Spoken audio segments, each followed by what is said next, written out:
Nestled in Nora, South Dakota, population 2, sits a defunct general store that comes alive once a year.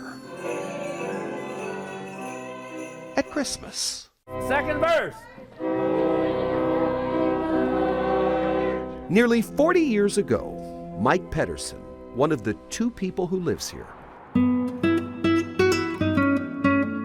purchased this building and fulfilled a lifelong dream to restore a pipe organ. Now what am I going to do with it? I'm a bachelor. I don't have a wife and kids to come down and listen to Dad serenade them. So Mike put an ad in the local paper, inviting people to join him in singing Christmas carols while he played the newly rebuilt organ. They looked at me like, "Yeah, you goofy guy. Who's going to do that?" Well, the rest is history. From nearby towns across South Dakota to neighboring states like Minnesota, Nebraska, and Iowa, Welcome to Nora. tens of thousands of people have joined Mike to share the joy of holiday music. Jingle bells, jingle bells, jingle all. Mike and his pipe organ have performed every Christmas here for the past 35 years.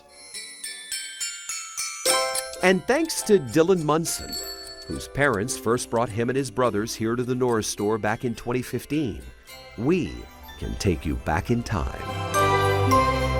You see, after those early years of coming to the Nora store Christmas with his family, Dylan went on to South Dakota State University and majored in broadcast journalism. And guess what he covered as his college assignment? You've probably never heard of the town of Nora, South Dakota, but around Christmas time, something magical happens. Since 1989, Mike Pedersen has been hosting what has come to be known as Nora Christmas. And it all started with an organ. So I told my buddies later when they come back to finish putting the organ in there, I says, "Hey guys, let's hurry up, get this thing done." They go, "What's the hurry? We got all winter." No, I said, "We don't."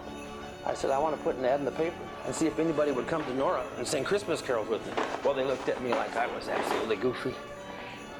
Yeah. Last year we had around 3,500 people come through those doors to celebrate the reason for the season. This is Christmas, And it was all of it too. the way I grew up. It's like coming home. Musicians come from all around, and visitors simply shout out a song from the book, and away they go. 81! I have been humbled lately to realize how many people's lives have been touched by it. And it's not me that touches their lives. I'm just the caretaker. But when the room fills up with people, you get a sense of unconditional love. Don't you feel that, people, when you're here? The best way to describe Nora Christmas is the fact that it's kind of like meeting me. It's something you can't describe. It's just something you have to experience. So Merry Christmas. Among those who keep coming back year after year is Dylan's dad, Rob, who first emailed our Dear David team about this gem of a story in the heart of America.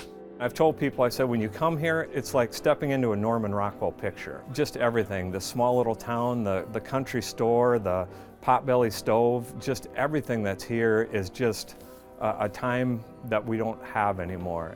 The Nora store hasn't sold a single item since 1962.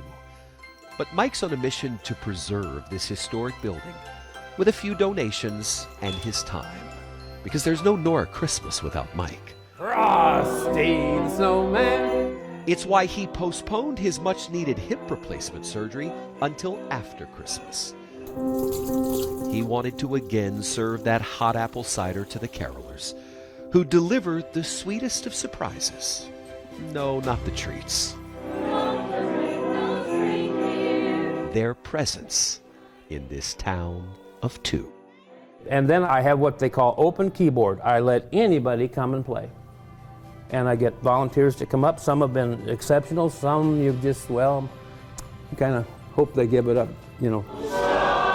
Well, Mike, here's hoping you never give it up. Well, I said, by God's grace, as long as I'm living at Nora, I'll do this.